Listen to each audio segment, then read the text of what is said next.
La matrice artificielle est une imitation et une simulation de la matrice réelle. Par le point zéro, on l'inverse pour revenir dans le réel. YouTube Denis Jutra, denisjutra.ca. La matrice artificielle, c'est une imitation et un simulacre du réel. Le réel, c'est la source ou ce que certains appellent Dieu. En fait, la matrice archontique au duel est une matrice de séparation qui a été créée par des êtres qui se sont séparés et qui ont voulu jouer à être la source. En fait, c'est la source qui s'est séparée d'elle-même.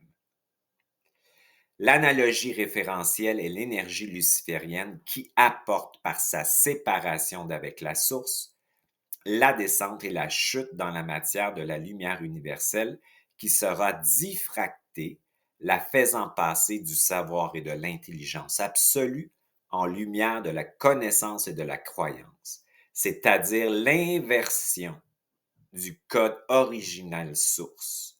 On l'appelle le porteur de lumière et de connaissance. Il simule une matrice inversée, la matrice duelle. Une goutte de l'âme morontielle quitte l'unité systémique pour vivre l'expérience de cette matrice d'inversion et de séparation de la dualité. On appelle cela l'involution.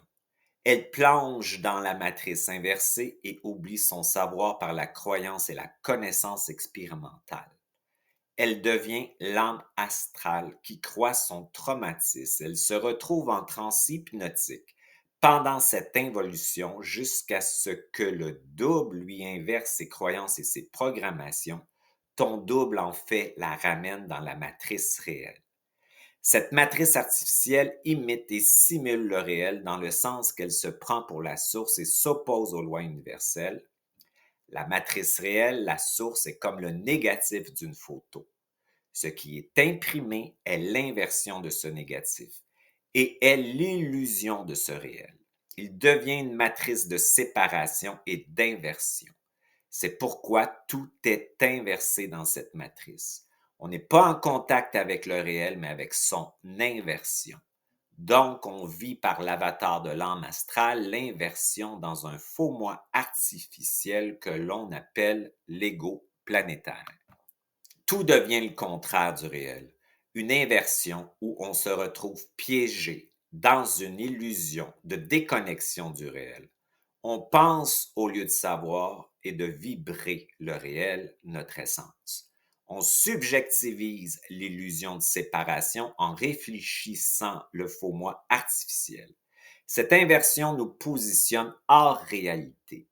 Exemple, connexion versus séparation, unité versus dualité, intelligence réelle versus intelligence intellectuelle ou artificielle, conscience versus inconscience, double universel versus ego planétaire, âme morontielle versus âme astrale, esprit morontiel versus esprit astral, savoir versus croyance, amour astral versus amour intégral, le réel versus la vérité mensonge, etc., etc., etc.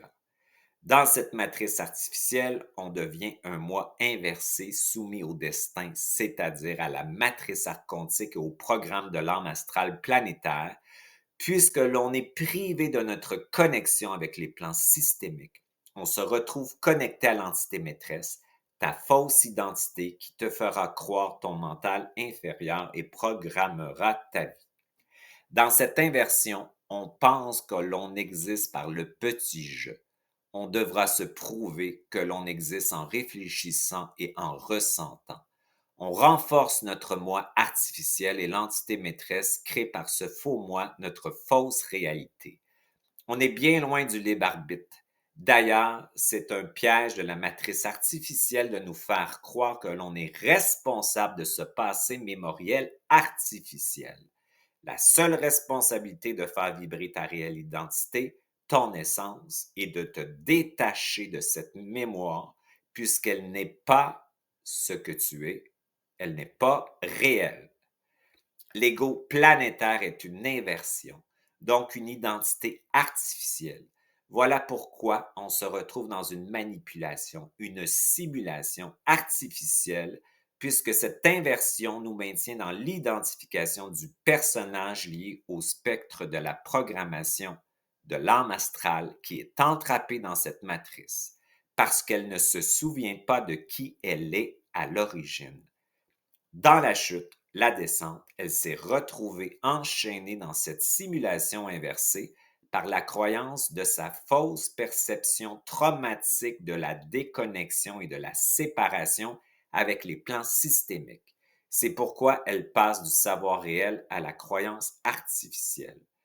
Dans cette matrice d'inversion, la première conséquence est la séparation de l'âme avec les plans et l'apparition de la dualité, c'est-à-dire l'opposition des charges yin et yang, qui est en fait l'architecture et la fondation de ce monde artificiel inversé que l'on appelle l'astral.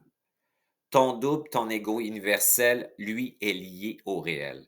C'est pourquoi, par sa non-dualité, il inversera ce que croit l'ego planétaire pour l'amener à devenir de plus en plus réel, donc à transcender les mémoires et les croyances. Illusion de ton moi artificiel. La nature de ce qui est réel peut t'aider à inverser cette matrice artificielle qui est dans ta tête en l'observant. Je te donne un exemple. Dans le réel, un arbre inspire le monoxyde de carbone yin et expire l'oxygène yang. Dans la matrice artificielle, tu expires tes charges noires. Tu ne le veux pas. Tu ne veux pas de tes peurs et tu tentes de les fuir par toutes sortes de stratégies comme le contrôle ou l'ivresse mentale. Tu les diffractes alors qu'il est vital de les inspirer, d'expirer la sécurité au point zéro. Vois-tu comment le conditionnement matriciel nous maintient dans l'illusion et très loin de la réalité du réel? La matrice est installée dans notre psyché liée à l'astral. Notre Terre est réelle. C'est notre inversion du réel qui est la matrice. Le point zéro est en fait ton ego universel, ton double, puisque lui contient et maintient les charges positives et négatives en mouvement de convergence, comme l'atome qui contient les électrons et les protons. C'est pourquoi, en te positionnant avec ton double et ta commande, ton décret, tu augmentes la vitesse de tes propres atomes, tu deviens un alchimiste très rapide puisque ton esprit émerge de la fusion de l'atome. Ton savoir augmente et tu vois la matrice artificielle très facilement puisqu'elle est très lente, puisque séparée par la division des charges noires et blanches. Tu commences à avoir beaucoup de plaisir à sortir de ce théâtre artificiel, puisque tu t'en détaches pour vivre de plus en plus le réel, c'est-à-dire vibrer ton essence libre dans cette illusion de séparation et de division. Tu te libères, en fait, dans la prison inversée. Tu deviens libre dans cette prison inversée. Ton essence est l'âme puissante, c'est-à-dire la cellule puissante qui peut recevoir l'esprit puissant. La reine et le roi réunis dans la chair, dans la matière, c'est le but de ce chemin alchimique pour sortir de la matrice de séparation. Ton double, par ses commandes, inverse ton personnage, ton moi artificiel, gouverné par l'entité maîtresse pour les mettre en convergence avec le réel. Cette matrice artificielle n'est plus combattue, mais avalée et transcendée dans le réel et tu trouves la crise de paix à l'intérieur de ton temple. Fais comme l'arbre, inspire la matrice artificielle 4 temps et expire la matrice réelle 4 temps. Laisse agir 4 temps au point zéro et expire dans ton vide. Commande d'alchimisation. Moi, le double, je commande de faire coexister la matrice duelle artificielle et mon moi artificiel avec la matrice réelle au point zéro pour faire émerger mon essence dans mon temple corporel au point zéro. denisjutra.ca, YouTube Denis Jutra, Denis Jutra à commercial live.com.